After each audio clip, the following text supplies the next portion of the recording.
வணக்கம் நேர்களே, நான் உங்கள் அன்பான சயின்டிபிக் வேதிக் அஸ்ட்ராலஜர் அஸ்ட்ரோலஜி பேசுகிறேன். நல்லது நினைப்போம், நல்லதே நடக்கும். இப்ப பாத்தீங்கன்னா துலாம் ராசிக்கு செப்டம்பர் 2025 எத்தகைய ஒரு மாதமாக இருக்க போகுதுன்னு பார்க்க போறோம். இப்போ ஆண்டு கிரகம் என்று சொல்லப்படுகிற குரு துலாம் ராசிக்கு 9ஆம் இடத்திலிருந்து ராசியை பார்க்கிறார். ஸோ கடந்த ஒரு வருடமாக ராசியிலிருந்து விலகி அஷ்டமத்துல இருந்த குரு இப்போ கடந்த 3 மாதமாக மே மாதம், ஜூன், ஜூலை, ஆகஸ்ட் மாதத்திலிருந்தே குரு வந்து ராசியை பார்ப்பது ஒரு அற்புதமான ஒரு அமைப்பு. அப்புறம் சனி 6ல இருக்கிறதும் அருமையான ஒரு அமைப்பு. ராகு 5லும் கேது 11லையும் ஆண்டு கிரகமாக துலாம் ராசிக்கு இருக்கு. இதே மாதிரி மாத கிரகத்தின் பயிற்சி பார்த்தீங்கன்னா ராசி அதிபதியாகிய சுக்கிரனே 10ஆம் இடத்துல முதல் 2 வாரம் இருந்து கடைசி 3வது 4வது வாரம் பார்த்தீங்கன்னா 11ஆம் இடத்துக்கு வரார். சூரியன் 11ல இருந்து 12க்கு வரார். புதன் பார்த்தீங்கன்னா 11ல இருந்து 12க்கு வரார். எப்போ 3வது 4வது வாரத்துல. ஸோ ஃபர்ஸ்ட் ஹாஃப் செகண்ட் ஹாஃப்னு பிரிக்கக்கூடிய ஒரு அமைப்பு இருக்கு.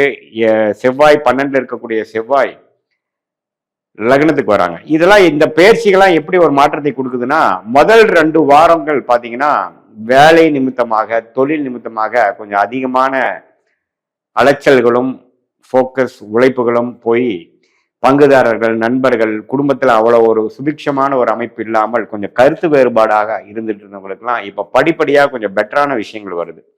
ஏன்னா சனியின் பார்வை செவ்வாய் இருந்து சில உறவுகள்ல மேன்மை இல்லாம இருந்தோம். படிக்கிற பசங்க பார்த்தீங்கன்னா அவ்வளவு கொஞ்சம் சிறப்பா படிக்காம இருந்தாங்க. நடுத்தர வயதினர்களுக்கு பார்த்தீங்கன்னா சில கடன் பிரச்சனைகள், வம்பு வழக்கு பிரச்சனைகள், உறவுகள்ல அவ்வளவு சரியா இல்லை, நண்பர்களிடையே ஒரு சுமூகமான ஒரு சூழ்நிலை இல்லை, அது மாதிரி ஒரு விஷயங்கள்லாம் இருக்கும் பொழுது இப்போ கரெக்டா செப்டம்பர் செகண்ட் ஹாஃப்ல இருந்து பாத்தீங்கன்னா செவ்வாய் மாறுதல், சூரியன் புதன் மாறுதல் எல்லாமே ஓரளவுக்கு நல்ல அமைப்புகளாக குடிக்கிறது.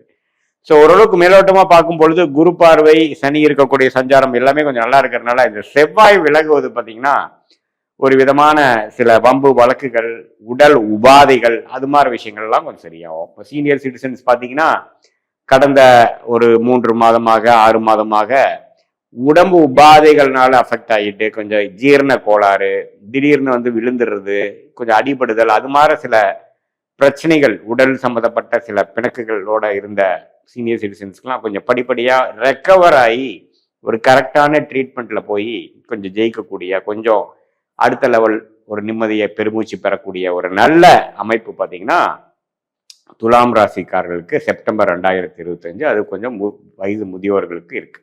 அதே நடுத்தர வயதினர்களுக்கு பார்த்தீங்கன்னா பங்குதாரர்களிடையே, பிஸ்னஸ் இருக்கிறவங்களுக்கு, வேலையில் இருக்கிறவங்களுக்கு பார்த்தீங்கன்னா கொலீக்ஸ், அவங்களுடைய சக ஊழியர்களோட இருக்கக்கூடிய உறவுகள் எல்லாம் கொஞ்சம் பிரச்சனைகள் இருந்தது.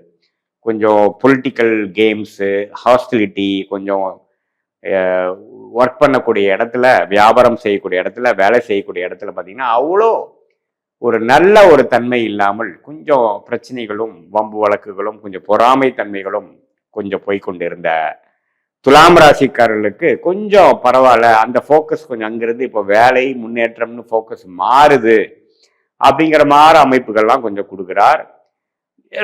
3rd and 4th வீக்ல, அதாவது வாதத்தின் செகண்ட் ஹாஃப்ல வந்து கொஞ்சம் பெட்டரான சில விஷயங்கள்லாம் இருக்கதான் செய்கிறது. அதனால ஈவன் மாணவர்கள், இளம் வயதினர்கள்லாம் பார்த்தீங்கன்னா கொஞ்சம் பிரச்சனைகள், சில படிப்புல கொஞ்சம் அவ்வளோ சிரத்தையா இல்லாதவங்க, இப்போதான் வேலைக்கு போறவங்களுக்கு பார்த்தீங்கன்னா கரெக்டான வேலை அமையாதது, வெளிநாட்டில் போய் இருக்கிறவங்க கொஞ்சம் பிரச்சனைகள், கொஞ்சம் நல்லா செட்டில் ஆகலை, நமக்கு ஏற்ற ஒரு வேலை கிடைக்கல, அது மாதிரி சில உடல் உபாதைகளா இருக்கட்டும், ஃபினான்ஷியல் இஷ்யூஸா இருக்கட்டும், உறவுகள் விஷயத்துல சில பிரச்சனைகள் போய் கொண்டிருந்தவங்களுக்குலாம் கொஞ்சம் 3rd and 4th வீக் கொஞ்சம் பெட்டரான அமைப்புகள் வரக்கூடிய ஒரு நல்ல ஒரு மாதமாக துலாம் ராசிக்காரர்களுக்கு செப்டம்பர் 2025 பார்த்தீங்கன்னா இந்த ஆண்டு கிரகம் குரு, சனி, ராகு, கேது போன்ற கிரகத்தினாலையும் ராசி அதிபதி பார்த்தீங்கன்னா இது வரைக்கும் 10ஆம் இடத்துல இருந்தவர் 11ஆம் இடத்துக்கு வருகிறார். ஸோ இது எல்லாமே ஓரளவுக்கு நல்ல ஒரு அமைப்பு. அரசு சார்ந்த விஷயத்துல ஒரு நல்ல பெனிஃபிட்ஸு, கொஞ்சம் அரசு உத்தியோகத்தில் வெயிட் பண்ணிட்டு இருக்கிறவங்களுக்கு ஒரு நல்ல ஒரு அமைப்பு கொடுக்கறது, அரசியல்வாதிகள், லீகல் கான்ட்ராக்ட்ஸ், கொஞ்சம் கவர்மெண்ட் ரிலேட்டடான கான்ட்ராக்ட்ஸ் எடுக்கிறேன்னு நினைக்கிறவங்க, டெண்டர் எதிர்பார்க்குறவங்க, அவங்களுக்குலாம் கொஞ்சம் பெட்டரான ஒரு அமைப்புகள். அதே சமயத்தில் ஃபாதர் வழியில, தகப்பனார் தாத்தா வழியில வரக்கூடிய சில சொத்துக்கள், பல வருடமாக கொஞ்சம் கைக்கு வந்தது வாய்க்கு வரவில்லைங்கிற மாதிரி சில பங்காளிகள் சண்டைகள் போயிட்டு இருந்ததெல்லாம் கொஞ்சம் படிப்படியாக நீங்கி உங்களுக்கு பார்த்தீங்கன்னா கைக்கு உங்களுக்கு பெறக்கூடிய ஒரு அமைப்பு. இது எல்லாமே ஓரளவுக்கு செப்டம்பர் செகண்ட் ஹாஃப்ல இருந்து கொஞ்சம் நல்லா வரக்கூடிய அமைப்புகள் வந்து துலாம் ராசிக்காரர்களுக்கு இந்த சூரியனின் சஞ்சாரம், சுக்கிரனின் சஞ்சாரம், புதனின் சஞ்சாரம் இருக்கு.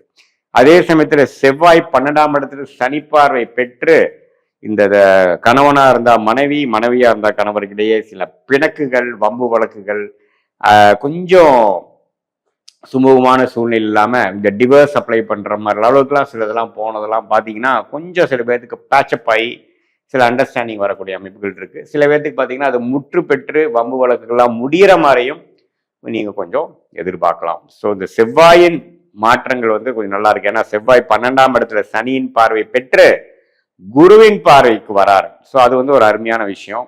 அதே சமயத்தில் ரியல் எஸ்டேட்டு, மெடிக்கல் லைன்ல, பார்மசிட்டிக்கல் லைன்ல, இன்சூரன்ஸ் லைன்ல, ஸ்போர்ட்ஸ் லைன்ல, அதே சமயத்தில் கேட்ரிங் துறையில, ஹோட்டல் துறையில, அது மாதிரி விஷயத்துல இருக்கிறவங்களுக்கெல்லாம் கொஞ்சம் நல்ல பயிற்சி, நல்ல ஒரு டெவலப்மெண்ட், நல்ல வளர்ச்சி பெறக்கூடிய ஒரு அமைப்பு கண்டிப்பா அந்த குருவின் பார்வை செவ்வாயில விடுகிறதுனால செப்டம்பர் செகண்ட் வீக்ல இருந்து செப்டம்பர் 15th இருந்து 3rd and 4th week, second half of செப்டம்பர்ல அது மாதிரி நல்ல பலன்கள் எதிர்பார்க்கக்கூடிய அமைப்புகள் கண்டிப்பா உண்டுங்க.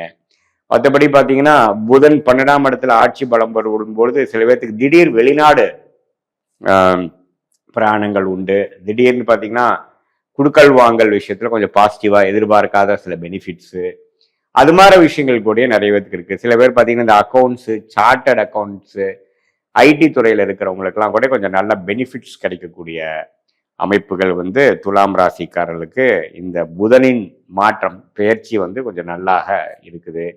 அதே சமயத்தில் சொத்து வர வேண்டிய விஷயங்கள் ஒய்ஃப் மூலமா வர்றது, அப்பா மூலமா வர்றது, நம்ம ஏர்ன் பண்ணாத சொத்து வரணும் அப்படிங்கிற அமைப்புகளும் பார்த்தீங்கன்னா துலாம் ராசிக்காரர்களுக்கு இந்த மாதத்தின் 2வது 3வது வாரத்துக்கு அப்புறம் வரக்கூடிய அமைப்புகள் கொஞ்சம் பாசிட்டிவா இருக்கு. அதே சமயத்தில் இதுவரைக்கும் வந்து சுக்கிரனே பார்த்தீங்கன்னா 10ஆம் இடத்துல இருந்து தொழிலில் வந்து டெவலப்மெண்ட் கொடுத்துட்டு இருந்த அந்த அமைப்பு இப்போ அதை லாபம் பெறக்கூடிய ஒரு அமைப்பாக 3rd and 4th week, second half of September 2025 பார்த்தீங்கன்னா துலாம் ராசிக்காரர்களுக்கு நல்ல ஒரு மாற்றத்தை கொடுக்கக்கூடியது. அதனால பார்த்தீங்கன்னா இப்போ மாணவர்களாக இருந்தாலும் சரி, இளைய வயதினர்களாக இருந்தாலும் சரி, நடுத்தர வயதினராக இருந்தாலும் சரி, மூத்த குடிமகளாக சீனியர் சிட்டிசனாக இருந்தாலும் ஒரு நல்ல மாற்றத்தை கொடுக்கக்கூடிய ஒரு செகண்ட் ஹாஃப் ஆஃப் செப்டம்பர் வந்து இருக்கணும். ஃபர்ஸ்ட் 2 வீக்ஸ் பார்த்தீங்கன்னா கொஞ்சம் கேர்ஃபுல்லாக பொறுமையாக இருந்துதான் சில விஷயத்தை நம்ம வந்து சரி பண்ணிக்குமே ஒழிய எடுத்தமா கம்தமானு பண்ணோம்னா அவ்வளோ நமக்கு வந்து சாதகமான ஒரு அமைப்பு இல்லாமல் போயிடும். அதனால ஈவன் ஹஸ்பண்ட் ஒய்ஃப் ரிலேஷன்ஷிப்லேருந்து உறவுகள் விஷயத்துலேருந்து காதல் விஷயம் வரைக்கும் எல்லாமே கொஞ்சம் கவனமாக இருக்க வேண்டிய டைம். குறிப்பாக ஃபர்ஸ்ட் 2 வீக்ஸ் ஃபர்ஸ்ட் ஹாஃப்ல இருக்க வேண்டிய விஷயங்கள் வந்து துலாம் ராசிக்காரர்களுக்கு செப்டம்பர் 2025 இருக்கு.